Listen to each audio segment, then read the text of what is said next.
Hare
Turn the lights on.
Hare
Gurudev ki Nitai Gaur Premanande.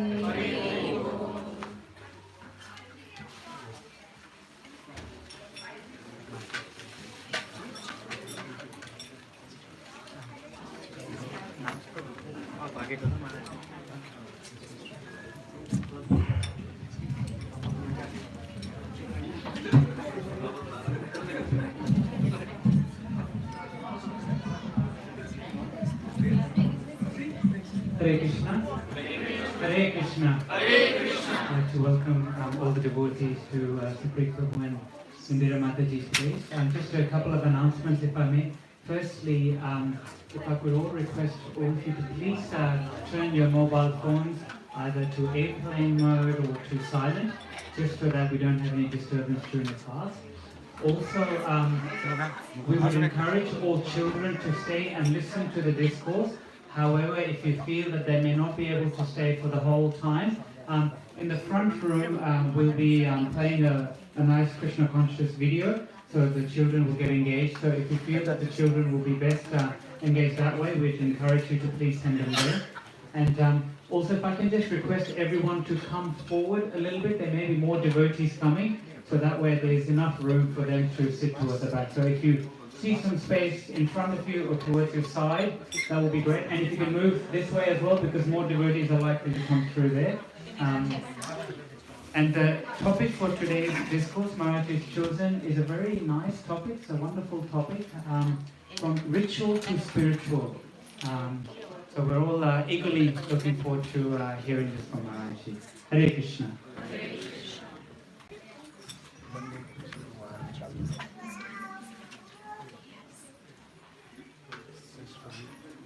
Leave it.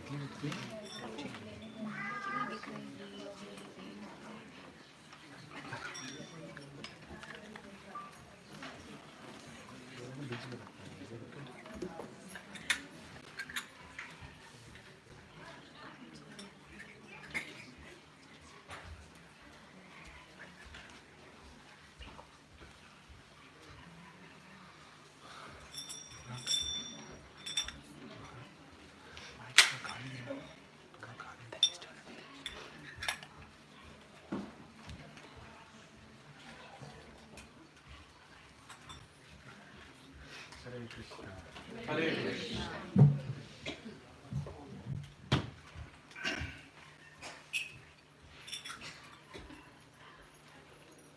Very happy to be here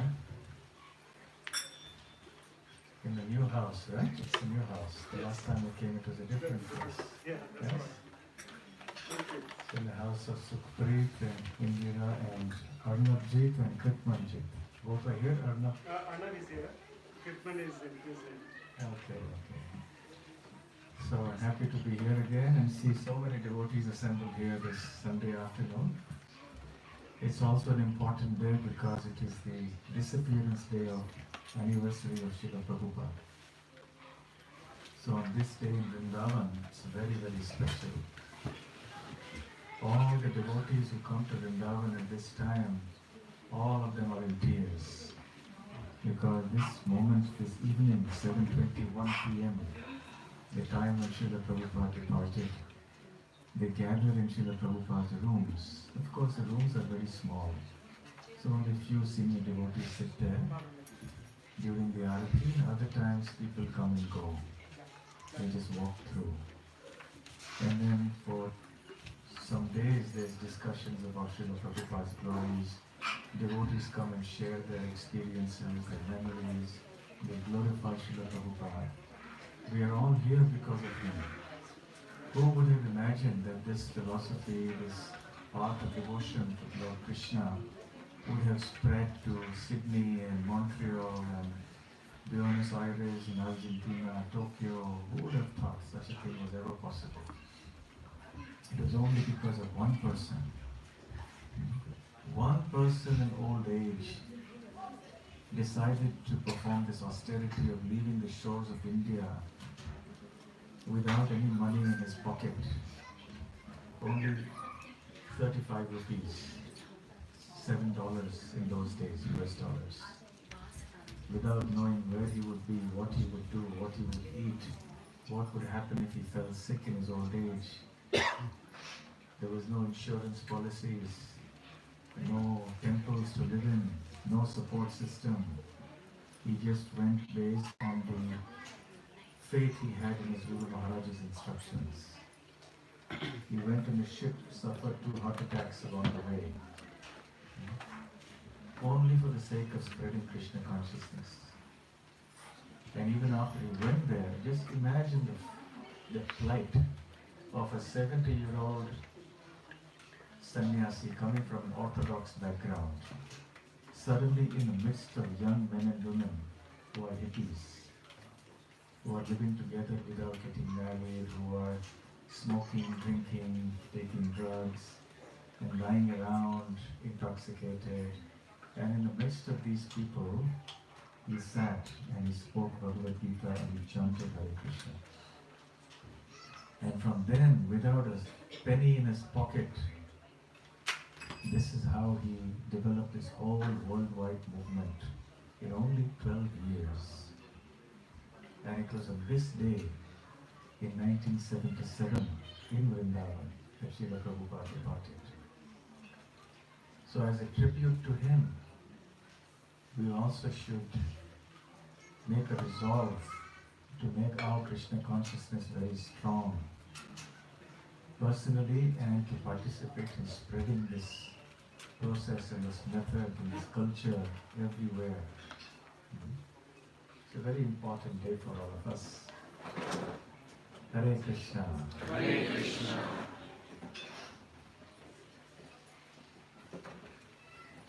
Jaya Radha Madhava Kunja Bihari Gopi Jana Vallabha Girivaradhari. Jaya Radha Madhava Kunja Bihari Gopi Jana Vallabha Girivaradhari. Jaya Radha Madhava Kunja Bihari Gopi Jana Vallabha Girivaradhari.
Shri Shri Radha Gopinath ki jai, Shri Shri Radha Vrindavan Chandra ki jai, Gaur Premanande, Hare Krishna. Om Tasya Jnananjanashalakaya Chakshurunmilitam Yena Tasmai Shri Gurave Namaha. Shri Chaitanya Manobhishtam Sthapitam Yena Bhutale Swayam Rupa Kada Mahyam Dadati Swapadantikam. Vandeham Shri Guru Shri Yuta Padakamalam Shri Guru Vaishnavanscha Shri Rupam Sagrajatam Saharanathan Saitam Savadutam Vaijana Saitam Krishna Chaitanya Devam Shri Radha Krishna Padan Sahagana Lila Shri Vishakhamrikamscha Namo Vishnu Padaya Krishna Preshtaya Bhutale Srimate Bhakti Vedanta Swami Nidhi Namine Namaste Saraswate Deve Gauravani Pracharine Nirvishesha Shunyavadi Paschatya Deshatarine Mukam Karoti Vachalam Pangum Langayate Girim Yat Kripatamaham Vande Shri Gurum Dinataranam Vanchakalpatarubhyascha Kripa Sindhu Mevacha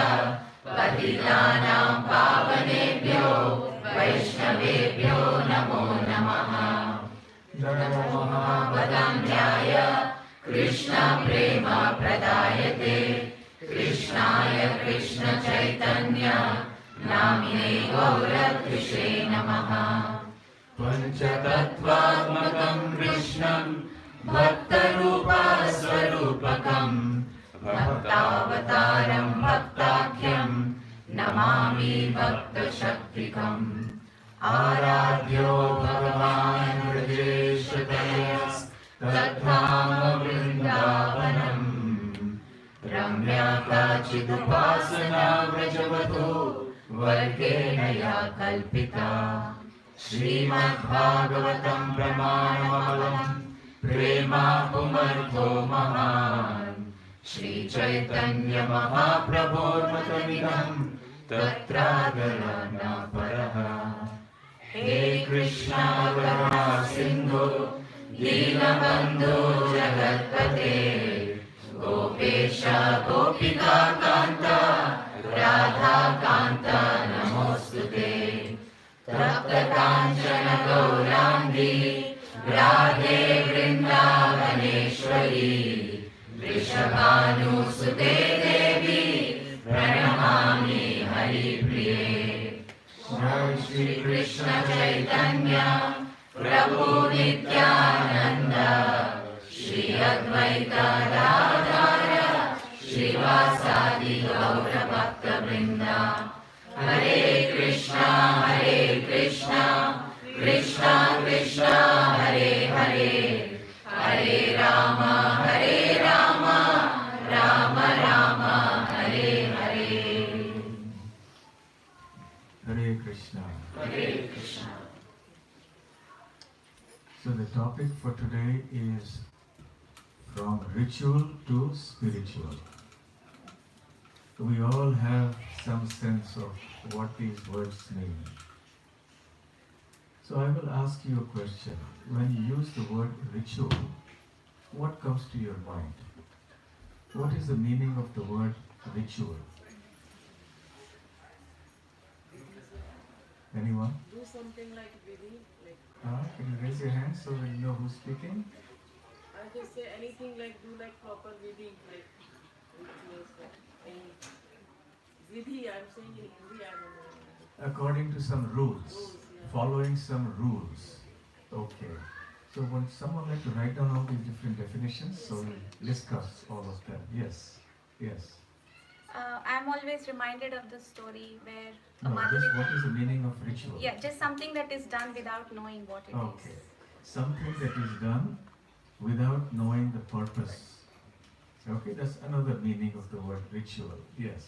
What we have learned from our parents and grandparents, so we follow that practice. Okay, something that is followed without understanding, merely because somebody else has done it. So tradition or custom. Okay? So fine. Anything else? Something that we have to do because we have to do it. Something that we have to do because we have to do it. Okay, something that we are compelled to do. Okay, fine. Certain principles have been laid in the Shastras which you follow in your day-to-day life for performing the various Certain principles laid down in the Shastra, in the scripture that we follow day to day, alright? Ritual is a set of activities that instill a sense of identity or purpose to whatever you identify with. Okay, ritual is something that imparts a sense of identity in whatever you do. Okay, we're coming to slightly higher level now. Anything else? Maharaj, Prabhupada said religion without philosophy is fanaticism, so it is akin to that. So, my question is ritual. What is the meaning of ritual? Without philosophy, it is akin to fanaticism. Okay. Any activity without philosophy, without knowledge. Okay? Yes. So quite yes. Okay, sir. Any tradition which is followed in the family life, we continue to do without knowing. Yes. Any tradition that is followed without knowing. Yes. Yes. And I think the story. Yes. One last one. Yes. Just karma kanda. Karma kanda. Okay. Very good. Excellent. Yes. Last one. It can be a set of things you follow when you also know why you're doing it. It can be a set of things to do even when you know why you're doing it. Okay, excellent. Doing something with the intention of enjoying, but making sure it is auspicious. Doing something with the intention of enjoying, but making sure it is auspicious. All right. To all the definitions that you have given, I'll just add another one. To do something apart from everything else you have said, to do something knowing fully well what it is, having clarity about the purpose, but that purpose is materialistic. So you perform a set of activities repeatedly to attain some material benefit. Generally, that is also an example of what the word ritual means. It could have a spiritual purpose. It should actually. But there are, as you said, karma kanda. Yes, there is a section of religious activity that deals with just obtaining some material benefits. So this is ritual. We have a sense of it. What does the word spiritual mean? There's only a difference of 3 alphabets. You had SPI in front of ritual and you get spiritual. But is there a difference in the meanings of the two terms? What is the meaning of the word spiritual? Yes. Spiritual means having Krishna in the center. That is, yes, but a very broad sense. Yes. Which is eternal. Which is eternal, okay. Connecting the soul to the super soul. Connecting soul to super soul. Which is not material. Which is not material, very simple. That which is not material. So anything that is not material is spiritual. Generally everything in the realm of our experience is material. So if we want something spiritual, we have to go beyond matter. Yes. So how do these two things measure up, ritual and spiritual? Actually, the word ritual is much maligned now. And you'll find many people who will say, well, I am spiritual, but I don't like the rituals associated with it. So therefore, there is a group of people nowadays who classify their identity as SBNR. I think I've spoken about this before. Have you all heard of this category? Yes. SBNR. Who knows what it stands for? Spiritual but not religious. Spiritual but not religious. So in the modern day Western world, there are many people who identify themselves as being spiritual but not religious. They do not have a very clear understanding of what it means to be spiritual, but they have a general aversion to religion because they feel religion has been the cause of so much harm, so much hatred, so much division, so much killing. So they say better we don't have religion. At the same time, because it is such a fundamental need for the living entity, it is something so natural, an urge that is very important to fulfill. So that drive to look for something higher in this world is very strong, at least in many people. So they want to do some spiritual activity, but they are put off a little bit by all the problems associated with any religion, or with religious rituals, which they feel perhaps is not scientific, it's not logical, it is not rational. And today we are all educated people, we are living in the scientific age, therefore these rituals make no sense now. Science has explained everything. So why should we follow all these superstitions? So the rituals are sometimes identified with superstitious beliefs. They're identified with a backward way of thinking and living. So people think now that we have advanced in culture, advanced in knowledge, now we should give up all these beliefs. But there is something higher, so I want to go for that something spiritual. So this is probably some of the reasoning that goes through the minds of these people when they identify themselves as SBNR. It is of course true that much blood has been shed in the name of religion, much hatred and division between the people of this world has been created on the basis of religion. That is a fact. However, it is also a fact that much blood has been shed, much hatred has been created and divisions have been made for reasons other than religious. Do you agree? Yes. For political reasons, for egoistic reasons, for communal reasons, of my community, your community, within the same religion there will be so many sects fighting with each other, my ideology, your ideology. So it is not really religion that is a cause of problem. It is our misunderstanding of religion that causes the problem. Because we do not have a clear conception of the difference between the rituals and the principles. We do not see the importance of rituals in connection with the ultimate philosophy and the principles of that religion. You see, every religion will have essentially two parts. One, which is the rituals. You have to do some activities, some form of worship, some form of repetitive activity, going to a holy place, performing some types of activities. And the second is that there is a philosophy. There is some knowledge that goes with it. There is some information. There are some values. There are some teachings that go behind it all. Isn't it? Every religious faith has it. Now the problem is when there is lack of understanding of the philosophy, lack of understanding of the true ideology and the intent behind all that, the underlying purpose behind that. When there is lack of knowledge about that, the highest spiritual purpose of every religion, and when we get obsessed only with the rituals and the external activities, then there is a problem. Then we start thinking that this is all there is to the religion. And this is what is causing the problem, and this is why people are beginning to dislike religion. And you'll have people at two extremes, one who really dislike religion, and the others who are then very fanatic about it. And when they are very fanatic about it, then they will not listen to the voice of reason. They will not want to admit that there is anything good in any other religion. They will always be proud of their own religion, saying, this is the best.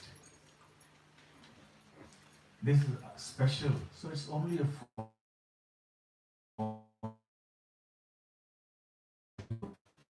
So the whole point is, somewhere along the line, because we live in this world that is very materialistic, we have also become materialistic in all our ways of thinking, even when it comes to religion. So religion is being used as a vehicle for pursuing materialistic goals, for achieving some betterment in this world, as opposed to achieving something truly spiritual. And it needs a lot of knowledge to understand even what is spiritual and what is not. Someone may say, well, I want to perform this karma kanda ritual, since somebody mentioned the term karma kanda. I'm doing this karma kanda ritual to go to the heavenly planets. So they may say, think that is spiritual. That is not spiritual. Simply because it's not something to do with this earth planet, it doesn't mean it becomes spiritual. It is still material. Anything to do with this material universe, whether it's this planet or another planet, it is material. Anything to do with that which is beyond this universe, something that is not just geographically beyond the universe, but also in substance, in spirit, beyond the universe, that is something spiritual. So spiritual means the underlying deeper principles in every religion, and some even outside any form of religion perhaps, that bring us to the point of understanding who we are. Spirituality begins by asking the question, who am I? Very simple, basic, fundamental question. Who am I? The moment you start saying, I am this, I am that, your material consciousness has begun. So the beginning of spirituality is to understand that I am a spiritual entity, I am the Atma. And this is where Bhagavad Gita begins. The ABCD of Bhagavad Gita is that we are spiritual entities.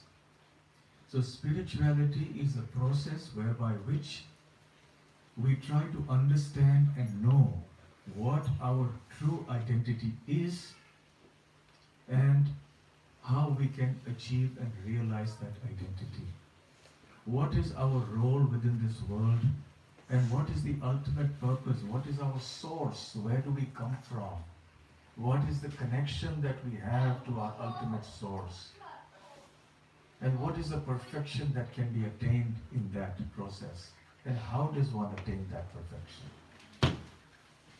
So spiritual perfection can be attained by anyone if one follows these essential principles, regardless of what religious faith one ascribes to. Otherwise, rituals will become just blind. Now, let me take one example of the meaning of the word ritual. I mentioned that ritual also implies that you may know the purpose of why you're doing it, but the purpose is material. So karma kanda, yes. So there is a section of the Vedas that deals with certain rituals and ceremonies and forms of worship in order to attain some material benefits. So you want a good husband, a good wife, you want children, you want money, you want freedom from disease, you want some other progress in your business, or you want a high position in the society, you want elevation to the higher planets in the next life. Now these are examples of goals that are materialistic, but they are religious. They follow certain religious processes for attaining these materialistic goals. The Karma Kanda is a section that is often considered to be the true religion. If somebody is following this process, you think this is what religion is about. They think religion means it must help us materially. Otherwise, it is, what is the meaning of religious? If God does not become our order supplier, what is the meaning? What kind of God is He? But Srila Prabhupada used to say, God is not our order supplier. The genuine spiritualist will try to understand who God is and try to fulfill God's order. We should be trying to fulfill the instructions of the Supreme Lord. Not that we give instructions to the Supreme Lord and tell Him, please give me this, please give me that. This is the difference in the mentality. In Bhagavad Gita, Lord Krishna explains that we are the souls, Atma, and that He is the origin of all the souls. He is the origin of the spiritual world, the material world. Aham sarvasya prabhavo matta sarvam pravartate iti matva bhajante ma buddhabhava samanditaha. Everything, the spiritual world, the material world emanates from me. And then he says, Mamani mamsho jiva loke jiva bhuta sanatanaha manah shashthanindriyani prakriti sthani karshati.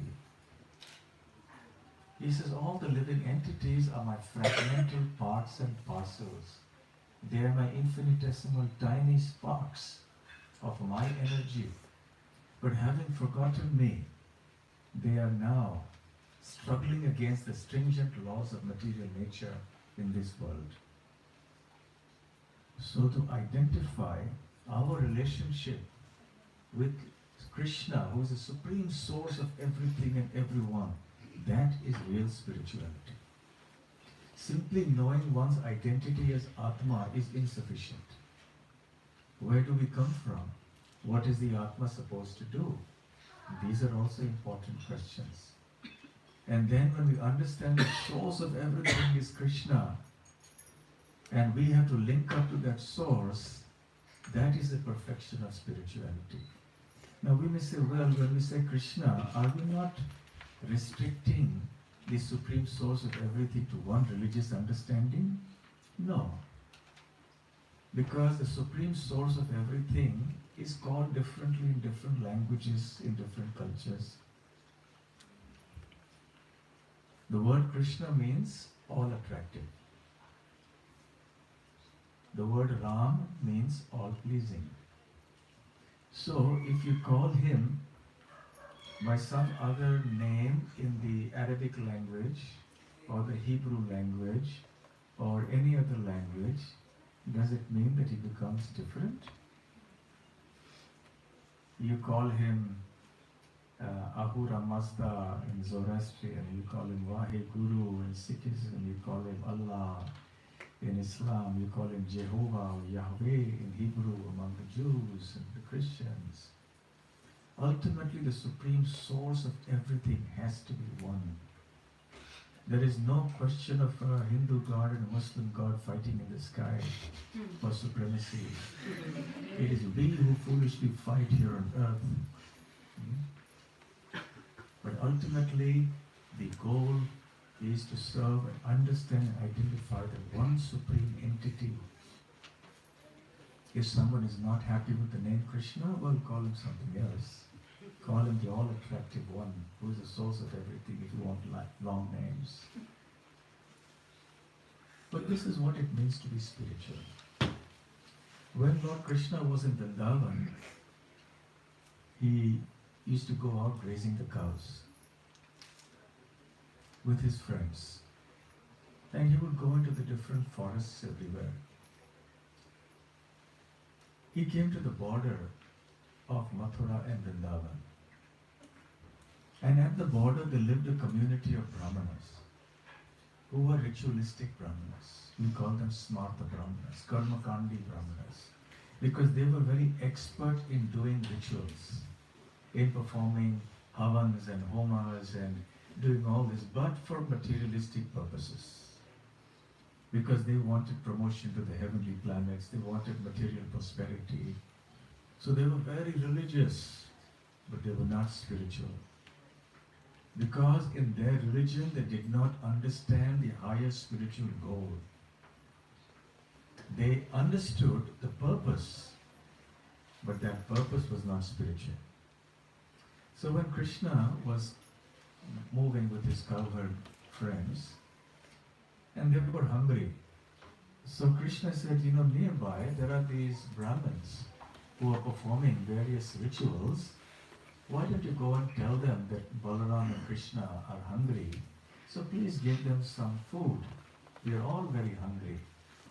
So when the boys went to meet the Brahmins looked at them with contempt. Actually, they didn't even look at them, because they were so busy doing their rituals. They thought, who are these little cowherd boys? We are Brahmins. We are elevated beings. We are so scholarly. We know all the mantras. We know all the rituals and ceremonies. We've got a high birth. And these boys are coming and bothering us when we are doing our ceremonies. So they didn't even respond to them. They didn't even look at them. So the poor boys were disappointed. They went back. And Krishna says, never mind. You go to their wives and ask them. So the boys went. Now these wives, they were not like their husbands. Sorry, huh? Don't mind. I'm only talking of that set of wives. Don't get alarmed. So these wives were great devotees of Krishna. How did they become devotees? They became devotees simply by hearing about Krishna from all the saintly people who were coming in and out from Vrindavan.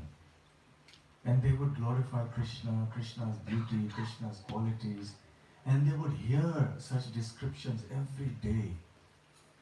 And they would become very attracted to Krishna. In fact, they became pure devotees of Krishna simply by hearing about him. Even Queen Rukmini, even before she met Krishna, she already decided that she wanted to marry him, because she had been hearing from the great saints who were visiting the court of her father, the king, that Krishna was so attractive, so beautiful, and he was so glorious, and he was endowed with all sorts of wonderful transcendental qualities. So similarly, these Brahmanas' wives, they also had repeatedly heard about Krishna, and simply by hearing about him, they had developed love for him. They had become spiritual. They had transcended the materialistic, ritualistic consciousness that their husbands had.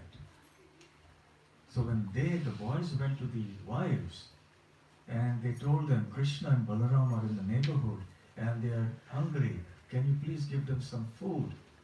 So these ladies became overjoyed, and immediately they gave everything they had to the boys. And Krishna and Balaram, along with their friends, had a very nice feast there. And later, however, the Brahmanas came to their senses, and they started condemning themselves.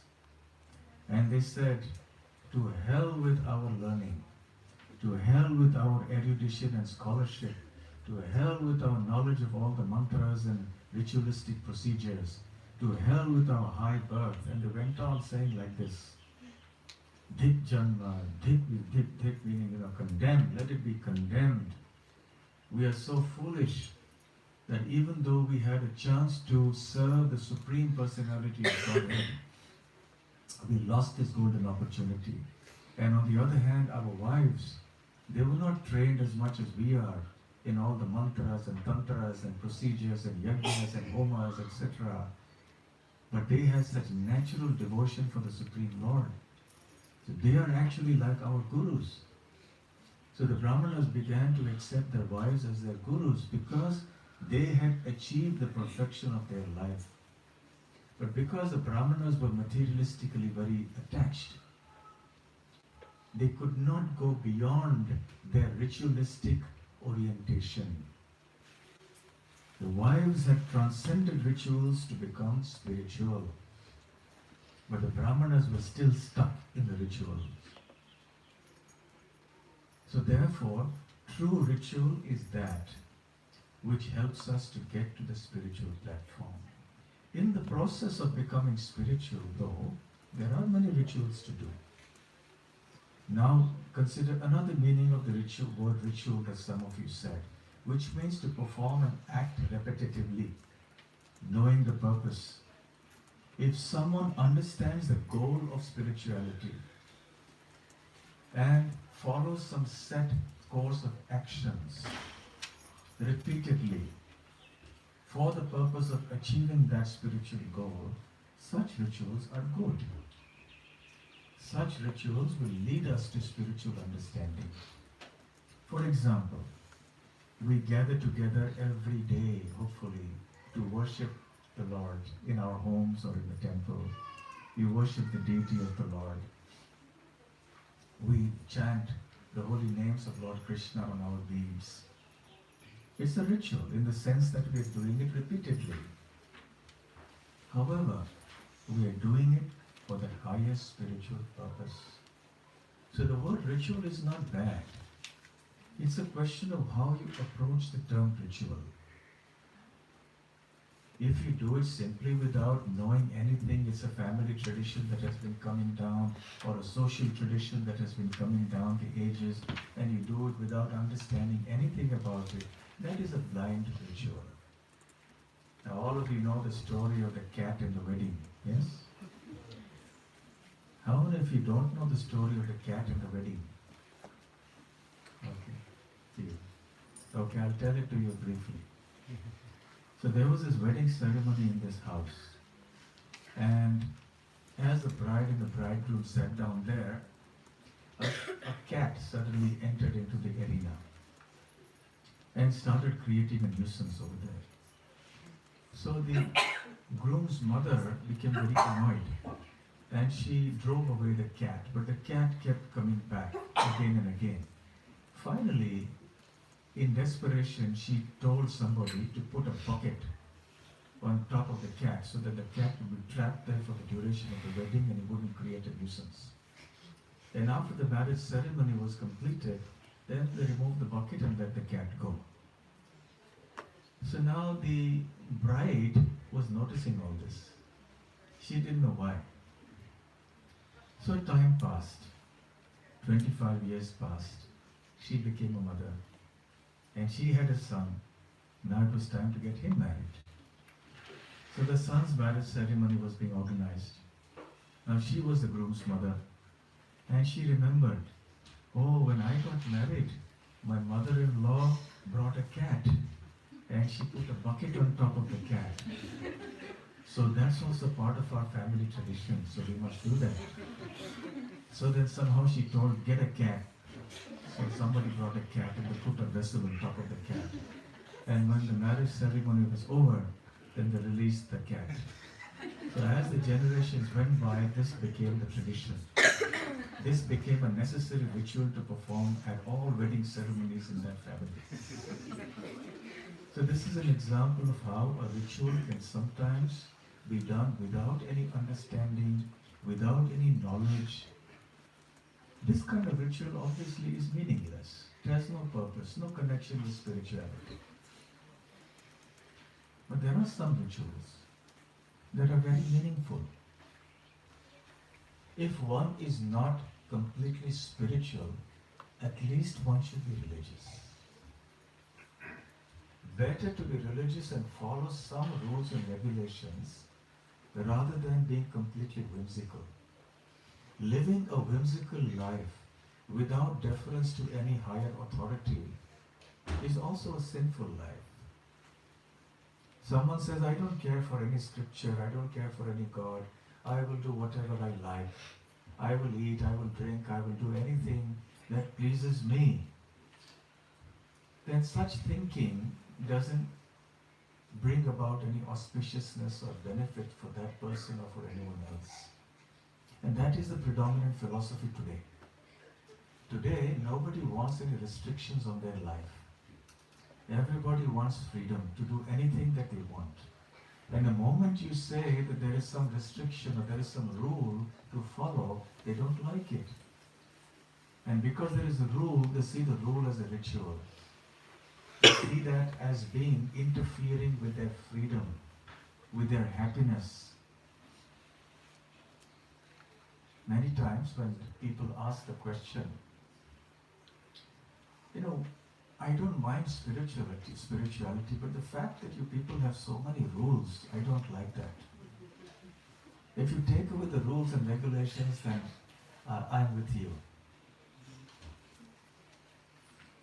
I asked this person one time, what games do you like? He said, football. So I said, I like football very much. The only thing that bothers me is you have so many rules in football. Right? Every now and then the referee keeps blowing the whistles. Every few seconds the game stops.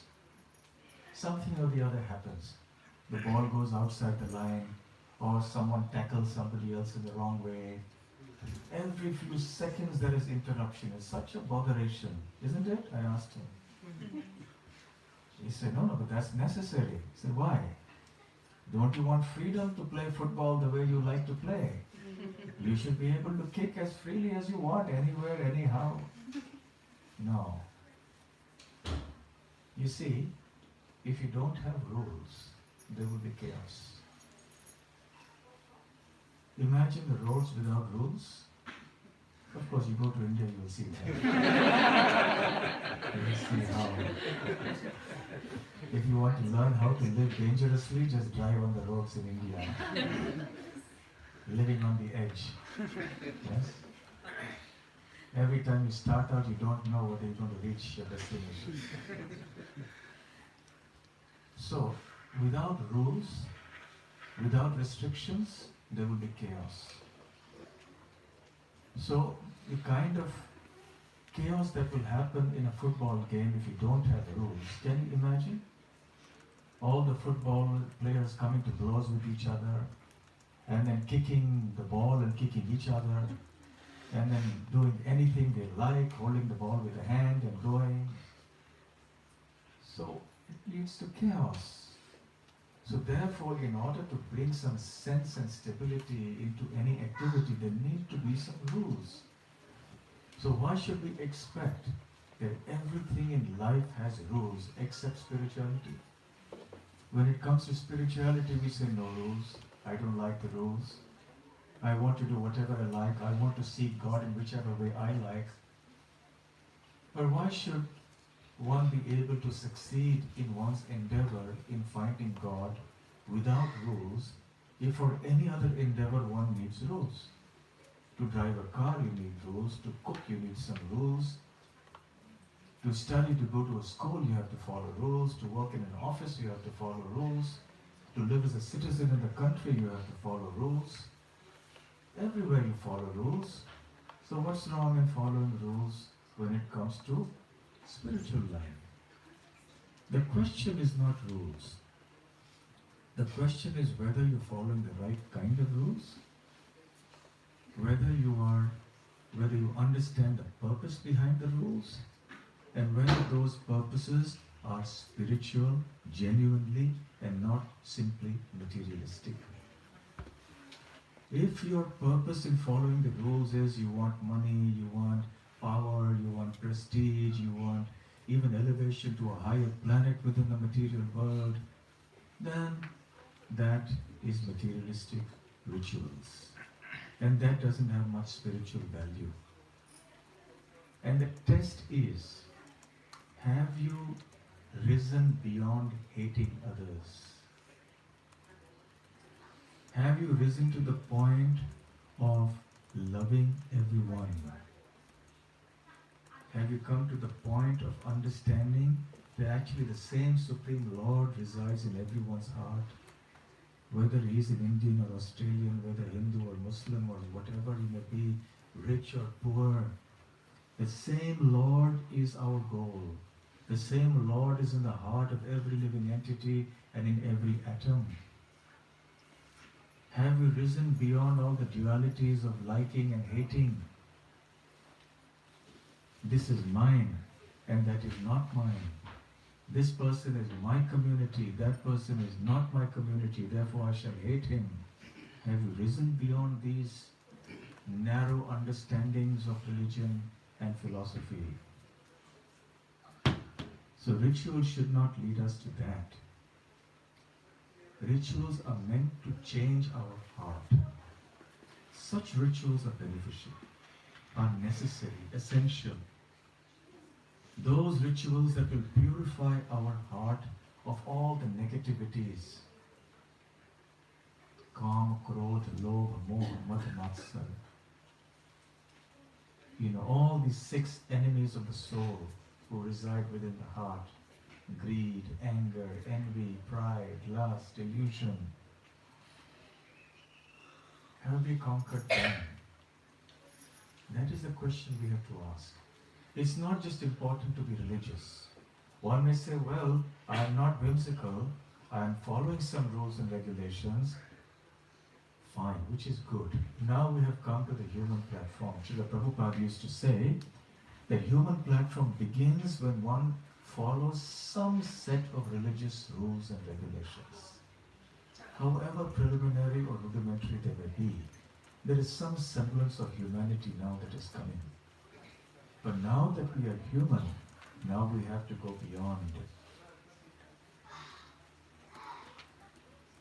Now we have to go to the spiritual platform of understanding that I am the spirit soul, I am the Atma, I am not this material body.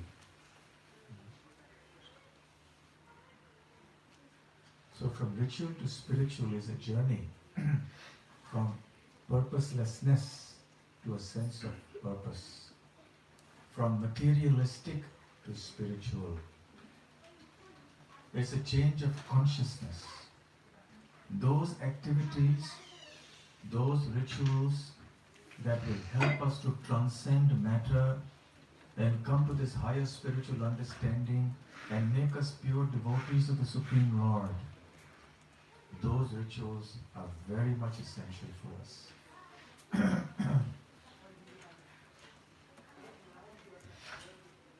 When we speak of spiritual actions or spiritual beliefs, we may say, well, how does it relate to particular religious faiths? Because every religious faith will have its own idea of what is spiritual, what is not. The test is, Srila Prabhupada said, how much have you developed love for God?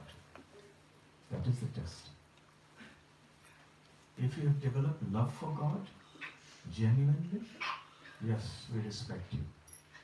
Whatever your religious faith is.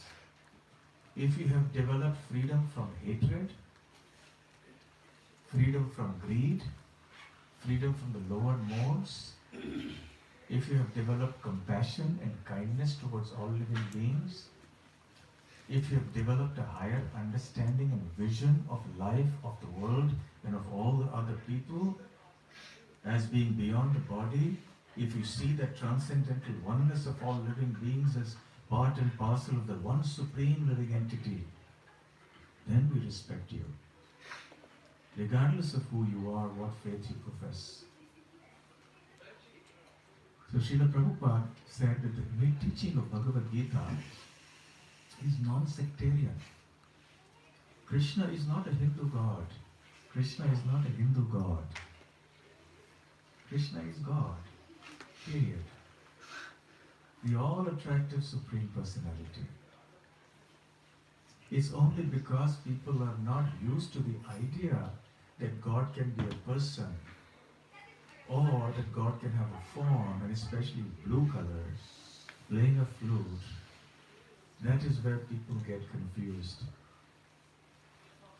And they start doubting.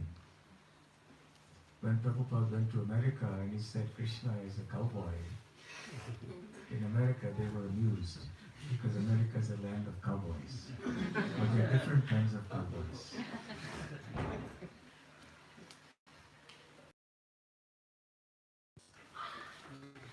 So we have to remove those aspects of our lives that are not oriented towards leading us to the highest spiritual goal.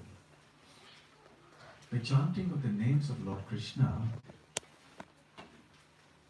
are actually the sublime and transcendental process by which one can achieve that higher destination. It is a ritual, but it is a blissful ritual. There is a great saint called Madhavendra Puri. He is one of the great acharyas in our land. He was such an exalted devotee, constantly absorbed in love of Godhead, a great lover of Krishna, in the mood of Vrindavan, following in the footsteps of the residents of Vrindavan, the Brajvasis. Wherever he would go, he was absorbed in that consciousness. And looking at the Karmakandi rituals that were going on, he spoke one verse, a very beautiful verse. Sandhya vandanam bhadramastu bhavato bhosnana tubhyam namo bho deva pitarascha tarpana vidho naham kshamaha kshamyatam. He said, my dear Sandhya Vandan, chanting, because the Brahmanas, they sit and chant the Gayatri mantras, isn't it, thrice a day at Sandhya time. Sandhya time is the time of the day. Night changes to morning, the morning changes to afternoon, and the evening changes to night. So 3 times a day, the Brahmanas are supposed to chant the Gayatri mantra. It's called the Sandhya Vandana. And the Sandhya times, you're supposed to do this. So the ritualistic Brahmanas will do that very regularly. So he says, Sandhya Vandanam Bhadramastu. He said, all glories to you, my dear Sandhya Vandanam. But sorry, I have no time for you. Sandhya Vandanam Bhadramastu Bhavato Bhosnana Tubhyam Namo. Oh, bathing 3 times a day, because that's the ritual that one is supposed to do, bathe 3 times a day. I offer my obeisances to you, my respectful obeisances to you. Not that Madhavendra Puri would not take a bath. But this ritualistic thing 3 times a day, and therefore I become an elevated spiritual person. Bho Devaha, oh my dear demigods. Pitaraha, oh my dear forefathers and ancestors. Chatarpana Vidhau, I'm sorry I'm not able to offer worship to you. Not able to do all the Karmakanda rituals to propitiate the demigods and the forefathers. Na aham, I can't do all of that. Kshamaha kshamyatam. So please forgive me. Yattak vapi nishadya yadav kulotamasya. Because I am fully engaged in the devotional service of that descendant of the Yadu dynasty, who is the enemy of Kamsa, great devotee. This verse is quoted by Srila Prabhupada in the purport in Srimad Bhagavad Gita. Smaram smaram agham harami tat alam manye kim anyena me. For me, it is sufficient that I am remembering all the time the Supreme Lord Krishna in his beautiful form, his beautiful pastimes in Vrindavan, and I'm completely happy and satisfied with that. I don't need anything else. My heart is overflowing with love for that supreme, beautiful person of Vrindavan, that cowherd of Vrindavan.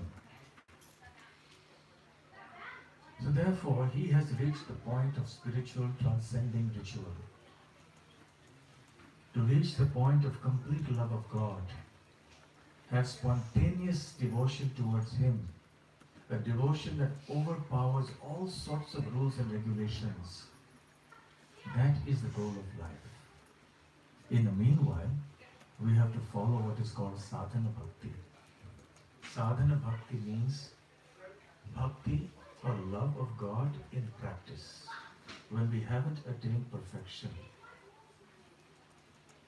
Practice makes perfect, and practice means ritual. Practice means repetitive acts performed for a certain purpose. So when these repetitive acts are performed in accordance with the teachings of the acharyas and the scriptures, when they are done for the purpose of achieving pure love of God, these rituals constitute sadhana bhakti. And then by doing this repeatedly again and again, we will come to that point where we can also one day chant like Madhavendra Puri. and say, my dear demigods, please pardon me, we have no time for you.